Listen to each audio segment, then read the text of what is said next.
100架中国的 K8 教练机即将在埃及退役，见缝插针的印度趁机推销光辉战机，这种问题重重的飞机，埃及敢要吗？Hello， 各位老铁们，大家好，欢迎收看本期迷彩虎，我是虎妞。中国外贸的武器装备因为其优异的性能和低廉的价格，逐渐成为了国际军火市场的抢手货。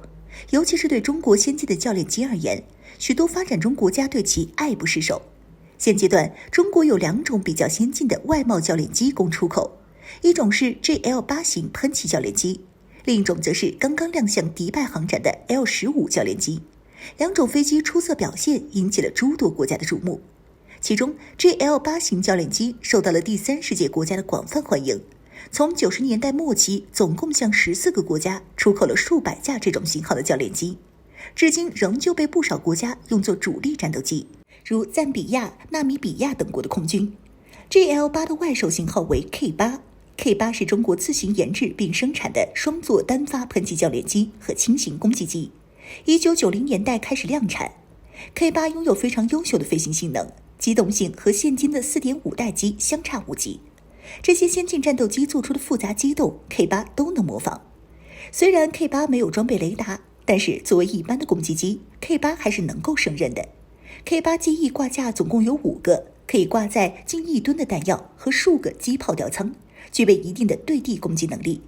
而且 K8 机身结构简单易于维护，发动机可以进行简单的更换工作。K8 的机身寿命可以达到与西方教练机同等的8000小时水平。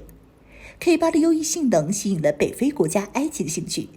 埃及向中国提出了购买 K8 的意向。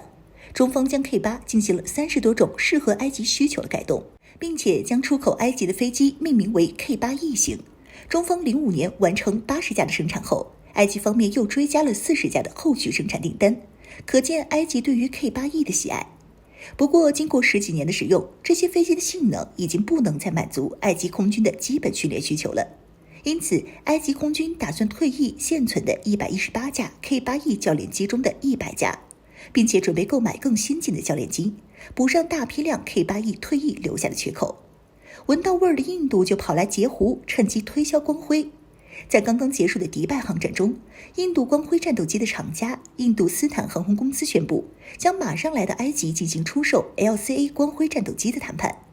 埃及军队人士表示，印方可能向埃空军出售 LCA 光辉战斗机，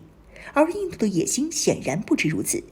印度方面表示，不单单是外售 LCA 战机，而且还想在埃及建厂进行 LCA 战斗机的生产。而也想分杯羹的韩国也派出了自己的 FT50 精英教练机前来参加竞标，目前这些飞机已经经过了埃及的评估。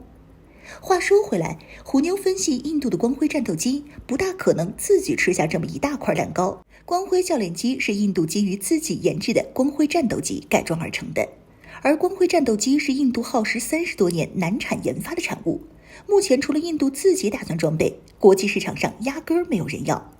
更为重要的是，这种飞机的国产化率低得可怕。根据印度专家的说法，目前光辉战斗机超过55%零件是国外西方大厂提供的，印度自己的国产化率只有45%，这就造成一个非常严重的问题：国外零件高昂的成本，加上印度缺乏完善的航空工业，每架飞机的组装成本也将直线上升，最后出来的飞机成本将是普通飞机的1倍以上。据悉，印度自用的光辉单价5000至6000万美元，如果是外售价格还会更贵。虽然印度打算在这种成本高昂的飞机身上去除先进的传感器和航电设备，以成为专用的教练机，但是对于减少成本还是杯水车薪。如果埃及购买了这些飞机，那就意味着要承担印度教练机高昂的成本支出。更严重的是，后续的维护问题也会让埃及空军头大的。这些飞机的零件印度都不能100%国产，因此势必要向国外购买，这样就非常的麻烦，不利于空军部队的飞行员训练工作。因此综合分析，埃及人80%不会上印度人的当。前文提到亮相迪拜航展的 K8 的后继型号 L15 教练机有很大的可能被埃及选中。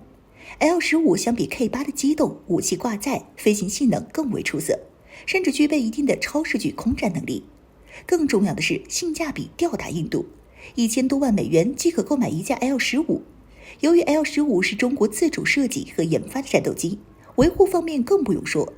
加上埃及经过了10多年中国教练机使用的经验，对于中国教练机的了解比其他国家的教练机都要深刻，因此可以更快速地上手 L-15进行飞行训练任务。综上所述，虎妞觉得中国的新型教练机是最适合埃及的。至于企图中途截胡的印度，顶多是来刷个存在感，毕竟这飞机问世到现在也没有哪个国家敢买。